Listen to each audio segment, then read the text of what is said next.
வணக்கம். ஸ்ரீ நீவி ஸ்டடீஸ்க்கு உங்களை அன்புடன் வரவேற்கிறேன். இன்றைக்கி நம்ம 5ஆம் வகுப்புலேருந்து திருக்குறள்லேருந்து வினா விடைகளை நம்ம பார்க்கலாம். சரியான சொல்லை தெரிவு செய்து எழுதுக அப்படின்னு கொடுத்துருக்காங்க. முதல் கேள்வி பார்த்தீங்கன்னா, ஆன்ற இச்சொல்லின் பொருள் உயர்ந்த. ஆன்ற உயர்ந்த.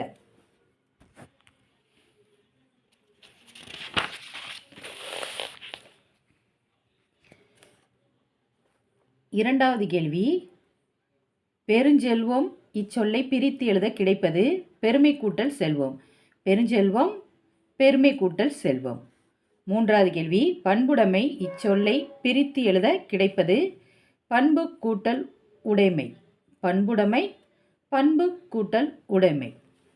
நான்காவது கேள்வி, அது கூட்டல் இன்றேல் இச்சொற்களை சேர்த்து எழுத கிடைப்பது அது வின்றேல். அது இன்றேல் அது வின்றேல். ஐந்தாவது கேள்வி, பாடலில் நேர்மை என்னும் பொருள் தரும் சொல் நயன். நேர்மை நயன். கீழ்காணும் சொற்களை பிரித்து எழுதுக. இவ்விரண்டும். ஈ கூட்டல் இரண்டும். இவ்விரண்டும் ஈ கூட்டல் இரண்டும். ஆவனா மக்கட்பண்பு. மக்கள் கூட்டல் பண்பு. மக்கட்பண்பு மக்கள் கூட்டல் பண்பு. உயிரெழுத்தில் தொடங்கும் சொற்களை எழுதுக. கீழே கோடு கொடுத்துருக்காங்க. நம்ம உயிரெழுத்துக்களில் என்னென்ன சொற்கள் இருக்குது அப்படிங்கிறத இதில் எழுதணும். அன்புடைமை, ஆசிரியர், இகழ்தல், ஈகை,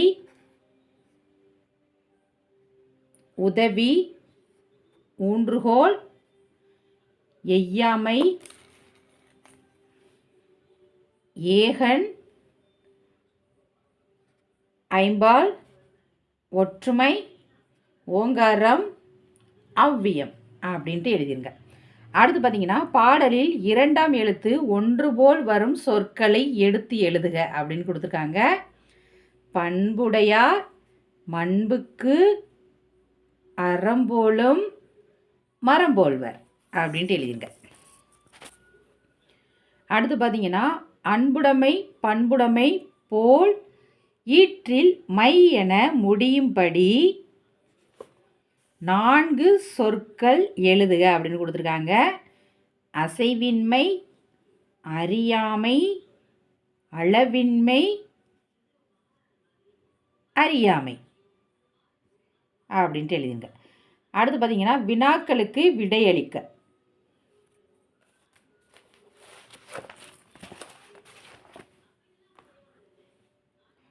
முதல் கேள்வி, பண்புடையராக வாழ்வதற்குரிய நல்ல செயல்கள் யாவை அப்படின்னு கேட்டிருக்காங்க.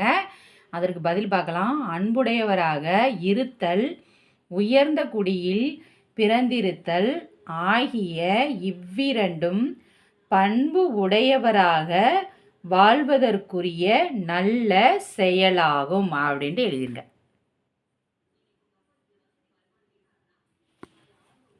அடுத்து இரண்டாவது கேள்வி, மரம் போன்றவர் என திருக்குறள் யாரை குறிப்பிடுகிறது அப்படின்னு கேட்டிருக்காங்க. அறத்தை போல் கூர்மையான அறிவு உடையவரானாலும் மக்களுக்கு உரிய பண்பு இல்லாதவர் மரத்தை போன்றவர் என திருக்குறள் குறிப்பிடுகிறது அப்படின்ட்டு எழுதிருங்க. மூன்றாவது கேள்வி, பண்பில்லாதவன் பெற்ற செல்வம் எவ்வாறு பயனில்லாது போகும் அப்படின்னு கேட்டிருக்காங்க. அதற்கு பதில் பார்க்கலாம்.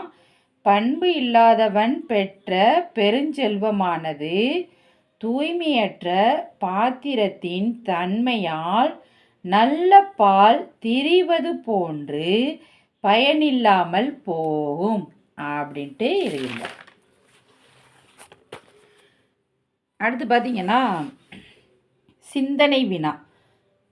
ஒருவரின் பண்புகளை கொண்டே இந்த உலகம் அவரை மதிக்கிறது. இது பற்றி உங்கள் கருத்து என்ன அப்படின்னு கேட்டிருக்காங்க. அதற்கு பதில் பார்க்கலாம். ஒருவரின் பண்புகளைக் கொண்டே இந்த உலகம் அவரை மதிக்கிறது. தீதும் நன்றும் பிறர் தர வாரா என்று புறநானூறு கூறும். ஒருவர் நற்செயல்களை செய்து அன்புடன் பேசுதல், பிறர் துன்பத்தை தன் துன்பமாக எண்ணுதல், இன்சொல் பேசுதல் ஆகிய நற்பண்புகளுடன் செயல்புரிந்தால் அவரை இவ்வுலகம் மதிக்கும் என்பதில் ஐயமில்லை அப்படிங்கிறது தான் இந்த கேள்விக்கான பதில். இப்போ திருக்குறள் பாடப்பகுதியிலிருந்து நம்ம உள்ள வினா விடைகளை இந்த வீடியோவில் நம்ம பார்த்துருக்கோம். இந்த வீடியோ உங்களுக்கு பிடிச்சிருந்தால் லைக் பண்ணுங்கள், ஷேர் பண்ணுங்கள், சப்ஸ்கிரைப் பண்ணுங்கள். நன்றி, வணக்கம்.